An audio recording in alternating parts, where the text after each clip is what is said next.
Good morning. Today, 2nd July 2025, Wednesday.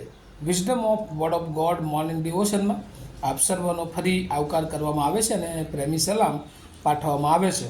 આજે સવારે આપણે નીતિવચનોના પુસ્તકમાંથી એનો 13મો અધ્યાય અને એની 7મી અને 8મી કલમ પર ટૂંકું મનન કરવા માગીએ છીએ.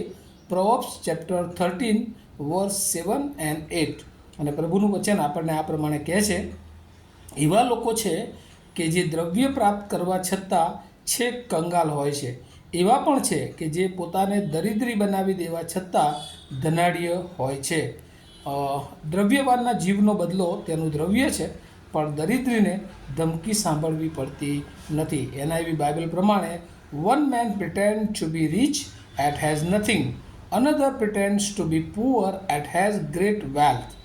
A man's rich may ransom his life, but poor man hears no threat. અને આ પ્રભુનું વચન છે ને બહુ અદ્ભુત પ્રેક્ટિકલ શિક્ષણ આપે છે. અને એક થીમમાં કહેવું હોય તો honesty better than pretension and wealth. એટલે પ્રમાણિકતા એ દ્રવ્યવાન અથવા સમૃદ્ધિ હોવા કરતાં વધારે સારું છે. અને આ જગતમાં આપણે જોઈએ છે કે જ્યારે માણસોના જીવનો તરફ આપણે જોઈએ છે કે જે લોકો દ્રવ્યવાન હોય છે પણ તેમ છતાં એ લોકો કંગાલ અવસ્થામાં જીવતા હોય છે. કેમ? કારણ કે એમના વિચારો એ કંગાળ જેવા હોય છે. એમનું મન એ જાણે કે દરિદ્રી જેવું હોય છે. અને એટલે એ પોતાના દ્રવ્યને જ મહત્ત્વ આપે છે. અહીંયા બીજા અર્થમાં એવું લખ્યું છે, એવા લોકો છે કે જે દ્રવ્યવાન પ્રાપ્ત કરવા છતાં છેક કંગાલ હોય છે. કેમ? કારણ કે બીજી કલમ એનો જવાબ લખ્યો છે કે દ્રવ્યવાનનો જીવનો બદલો તેનું દ્રવ્ય છે.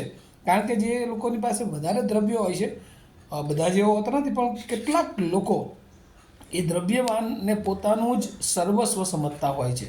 અને એટલે હવે એમને એવું લાગે છે કે પૃથ્વી પરના જીવનમાં જે કંઈ સમૃદ્ધિ છે, જે કંઈ દ્રવ્ય છે, જે કંઈ એમની પાસે છે, એનાથી આપણે બીજા કોઈની જરૂર પડશે નહીં. અને આપણે પોતે આ દ્રવ્યથી, આ માલ મિલકતથી આપણે એ સારું જીવન જીવી શકીશું. આપણે બાઇબલમાં ઉદાહરણ વાંચીએ છીએ કે એક દ્રવ્યવાન માણસ બહુ જ બધું થયું, ધન પાક્યું ને એણે વિચાર્યું કે હવે કોઠારો ભરીશ અને શાંતિથી જીવન જીવીશ.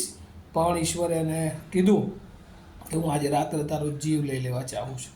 અને એટલે જીવન એ મહત્ત્વનું છે દ્રવ્ય કરતાં પણ. અને એવું અહીંયા સુલેમાન એ શીખવે છે. અને એટલા માટે જીવનનું મહત્ત્વ એ આપણે જાણવાની જરૂર છે અને જીવનને મહત્ત્વતા આપવાની જરૂર છે. અને એ જીવન નાશમાં ના જાય. અને એટલા માટે આપણે દેવના સમક્ષતામાં આવવાનું છે, દેવની ઓળખમાં આવવાનું છે. નહીં તો પછી શું થશે કે આપણી પાસે ઘણું બધું હશે પણ આપણે દેવના દૃષ્ટિમાં એક કંગાલ હોઈશું. અને અહીંયા નીતિવચનોમાં સુલેમાન એ કહેવા માગે છે કે દ્રવ્ય પ્રાપ્ત કરવા છતાં એ ઘણા લોકો કંગાલ હોય છે. ઘણું બધું દ્રવ્ય હોય છે પણ એમની પાસે ઈશ્વરની ઓળખ નથી, ઈશ્વરનું હૃદય નથી, ઈશ્વર જે ચાહે છે એ વિચારો નથી. એટલા માટે એ લોકો દ્રવ્યવાન હોવા છતાં પણ જાણે કે ગરીબી છે. અને એવા લોકો પણ છે કે જે પોતાને દરિદ્રી બનાવી દેવા છતાં પણ ધનાઢ્ય હોય છે. કેમ? કારણ કે પોતાની પાસે કશું જ નથી પણ તેમ છતાં મન એ હંમેશા બીજાઓને મદદ કરનારું મન હોય છે. હંમેશા બીજાઓને સારા ભલામાં રાજી રહેનાર હોય છે. બીજાઓને મદદગાર એવા જીવનો હોય છે કે જે કદાચ ગરીબ દેખીતી રીતે હોય પણ એ ઘણા બધા જીવનોને એ અસર કરે છે. ઘણા બધા જીવનોને આત્મિક રીતે બીજા અર્થમાં ધનવાન બનાવી શકે છે. અને એટલે અંગ્રેજીમાં લખ્યું છે, one man pretends to be rich yet has nothing. એક માણસ એવું જ કે જે બહુ ધનવાન હોય પણ તેમ છતાં ગરીબ અવસ્થામાં હોય છે. પણ બીજા એક માણસ કે જે ગરીબ છે તેમ છતાં એક મહાન ધનાઢ્ય માણસની જેમ એ જીવન જીવતા હોય છે. અને એટલે ખાસ કરીને પ્રભુ આજે સવારે આપણને કહે છે કે આપણી પાસે જે કંઈ છે ને આપણે એમાં સંતોષ માનવાની જરૂર છે. કારણ કે ધનવાનોને એ દેવના રાજ્યમાં જવું એ એટલું સહેલું નથી એવું બાઇબલ આપણને શીખવે છે.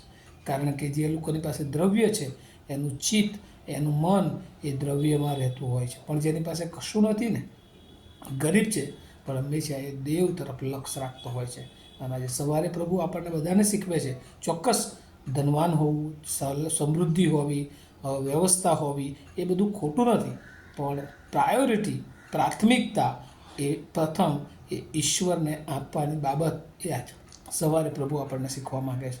અને જો આપણે કોઈક બાબતોમાં, એ નિર્ણયોમાં કે એ કાર્યોમાં જો ઈશ્વર કરતાં પ્રથમ સ્થાન આપણે મમોન અથવા તો દ્રવ્યતાને આપ્યું છે તો આપણે ઈશ્વરની દૃષ્ટિમાં એ ગરીબ બની જઈએ છીએ. આજે ઘણી બધી મંડળીઓમાં પણ એવું જ હોય છે કે નાણાંને મહત્ત્વ આપવામાં આવે છે, ધનવાન લોકોને વધારે મહત્ત્વ આપવામાં આવે છે.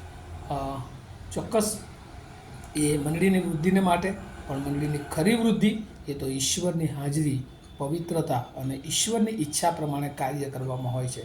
અને એ વાતો આપણને સમજવાને માટે પ્રભુ એની બહુ જ કૃપા આપે અને આપણે હંમેશા પ્રભુમાં ધનવાન થતા જઈએ. કદાચ આ પૃથ્વી પરના ભૌતિક વાનામાં દરિદ્રતા હોય તો વાંધો નહીં, પણ પ્રભુમાં એ આપણે ધનવાન હોઈએ, સમૃદ્ધ હોઈએ, કે જેથી કરીને પ્રભુ આવવાનું નજીક છે ત્યારે આપણે બધા એના રાજ્યમાં પ્રવેશ કરી શકીએ. આ વચનો સમજવાને માટે પ્રભુ એની બહુ જ કૃપા આપણે સર્વને આપે. પ્રાર્થના કરીએ.